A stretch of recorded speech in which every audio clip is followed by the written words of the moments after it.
Assalamualaikum warahmatullahi wabarakatuh. Bismillahirrahmanirrahim. Alhamdulillah, bertemu lagi dengan kami dalam Syekh Jati Channel. Dalam tema video kami kali ini adalah tentang kesucian An-Nasir. Silahkan like dan subscribe channel kami. Terima kasih. An-Nasir, apa sih An-Nasir itu? Dalam beberapa video kami sudah sering kami jelaskan bahwa An-Nasir adalah bagian atau partikel terkecil dari terbentuknya sebuah materi atau suatu zat pokok yang merupakan bagian dari segala benda. Bahkan bagian tersebut masih berupa unsur yang sangat halus atau bahkan masih dalam kondisi gaib atau batin.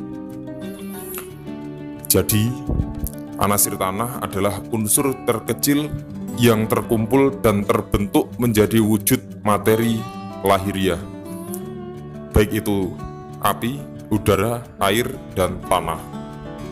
Dengan pembagian keempat An-Nasir, yakni api, udara, air, dan tanah, semua berawal dari kekosongan, artinya kondisi keadaan alam kosong. Lalu dari pusat cahaya pertama yang diciptakan Allah Subhanahu wa Ta'ala, tercipta 4 perkara yang menjadi awal semua kejadian. Maka keempat perkara tersebut adalah An-Nasir, yakni api, udara, air, dan tanah. Dengan terjadinya proses hingga terbentuk materi keempat An-Nasir, dan setelah miliaran tahun, semua tercipta seperti sekarang ini. An-Nasir yang terkumpul, yang dengan kehendak dan kuasa Allah Subhanahu wa Ta'ala menjadi sebuah wujud ciptaan. Seperti contoh dalam penciptaan manusia terbentuk lengkap dengan keempat An-Nasir. Dan setelah An-Nasir tersebut terpakai dalam tubuh kita sehari-hari, An-Nasir tersebut ternyata bisa menjadi kotor seperti layaknya raga manusia yang terkena dosa. Para sahabat semua, lalu bagaimana untuk membersihkan An-Nasir dalam diri kita? Mari simak video ini selanjutnya. Perlu diketahui terlebih dahulu tentang letak An-Nasir dalam tubuh manusia, yakni api ada pada telinga, angin ada pada hidung, air terletak pada mata, dan tanah terletak pada mulut. Pertama, An-Nasir api. An-Nasir api terletak pada telinga atau rasa. Bau atau hidung nafas manusia ada pada rasa. Untuk mendeteksi bahwa diri ini tergoda oleh dunia atau tidak, maka dengan cara berpuasa. Dengan berpuasa, tidak makan dan tidak minum, manusia baru mampu melewati ego dan mendekati sang diri. Dengan melakukan tirakat berpuasa tersebut, maka manusia akan bisa memahami egoisme diri atau nafsu atau cahaya dari An-Nasir api. Tetapi ketika api sudah kita hilangkan, maka hilang cahaya dan lenyap gelap gulita yang ada. Bahkan bola mata kita tidak bisa melihat apapun, karena saat itu sudah masuk dalam An-Nasir udara. Yang kedua adalah An-Nasir udara, terletak pada hidung, maka di tengah udara tersebut adalah kekosongan yang ada.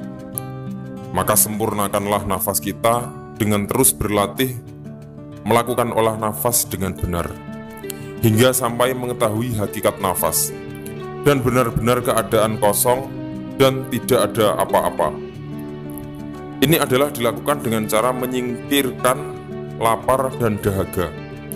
Makan minum adalah sekedarnya hanya untuk menghidupi raga manusia, supaya raga ini masih terus bisa membersihkan diri dan beribadah kepada Allah Subhanahu wa Ta'ala.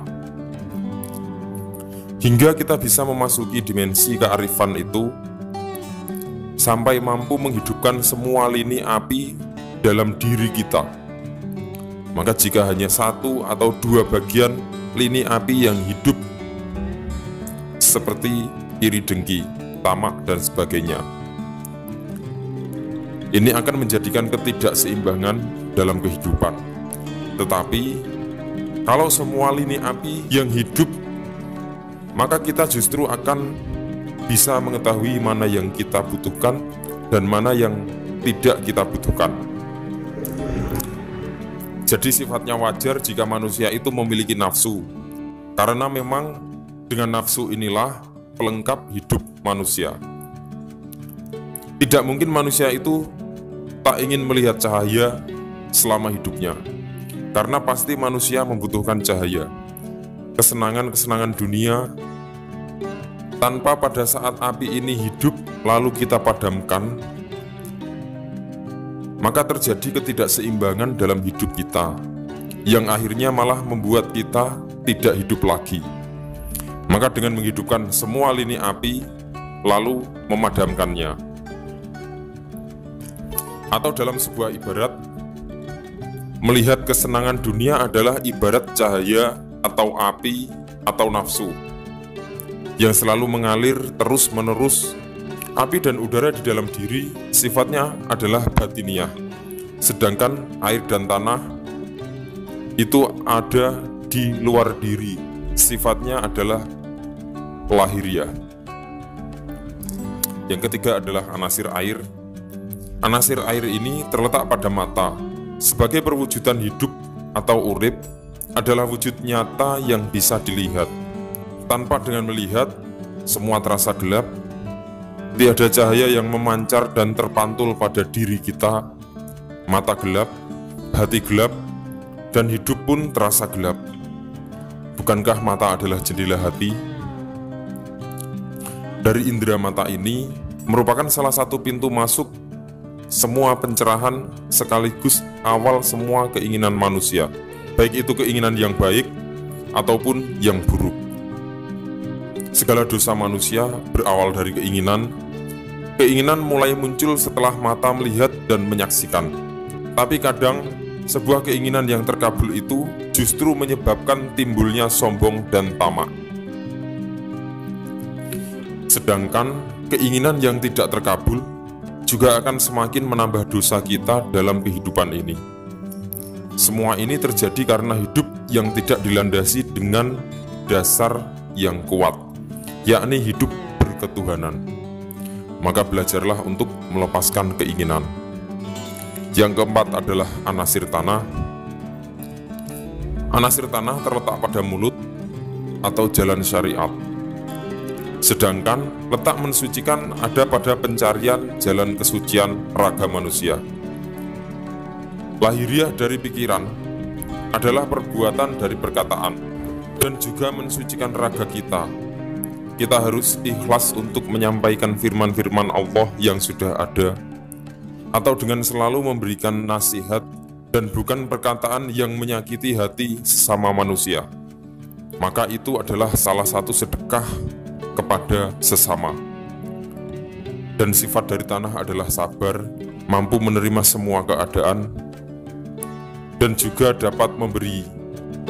Sehingga dengan kesempurnaan sifat tersebut, manusia akan bisa tersentuh hatinya. Untuk membersihkan itu semua, manusia harus benar-benar melakukan sebuah usaha yang benar-benar mampu menyentuh kesadaran diri. Bagi para ahli zikir, ada banyak teknik yang mereka lakukan, dari pelatihan yang sederhana sampai yang terberat. Seperti berikut adalah sekedar contoh dalam teknik pelatihan. Dengan melafalkan Hu Allah adalah zikir yang terletak pada raga kita.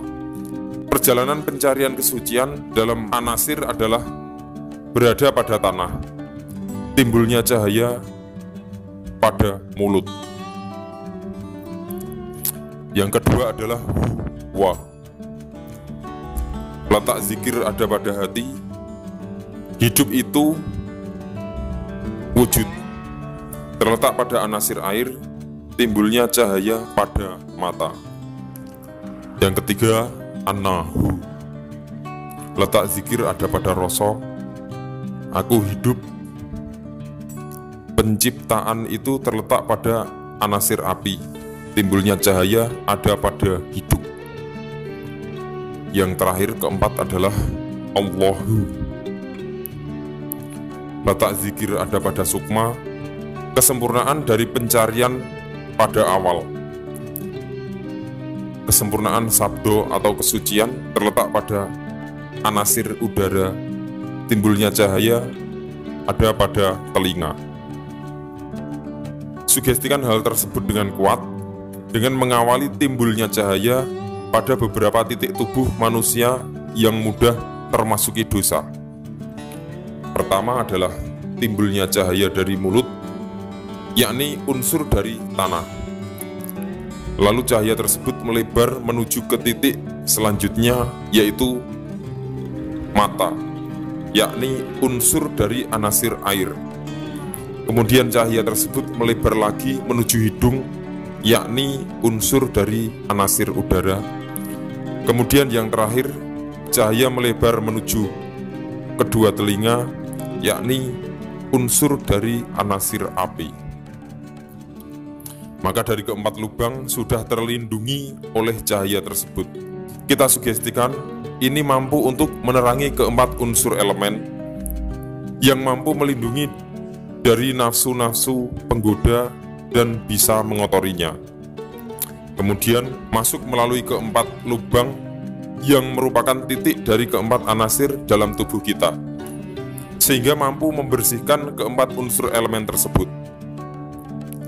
Dengan meyakini keempat lafaz tersebut, maka timbul cahaya dari mulut, lalu cahaya tersebut kita arahkan menuju mata, lalu cahaya tersebut kita arahkan menuju hidung, dan terakhir cahaya tersebut kita arahkan menuju telinga, sehingga lengkap menutupi keempat lubang di wilayah kepala kita. Para sahabat semua, jika keempat titik tersebut sudah terlapisi cahaya, yakni mulut, mata, hidung, dan telinga, yang sebelumnya sering tersentuh maksiat dan termasuki oleh dosa, maka sekarang sudah terlapisi oleh cahaya, yakni bahwa cahaya adalah pencerahan pada titik-titik tersebut, pelindung kita dari maksiat dan dosa-dosa yang sudah pasti membuat keempat titik tersebut gelap, dan pastinya akan menyebabkan hidup menjadi gelap dan jauh dari pencerahan cahaya Allah Subhanahu wa Ta'ala. Para sahabat semua, dari contoh teknik tersebut, kita mampu merubah kegelapan dalam 4 titik menjadi 4 cahaya pada titik tersebut.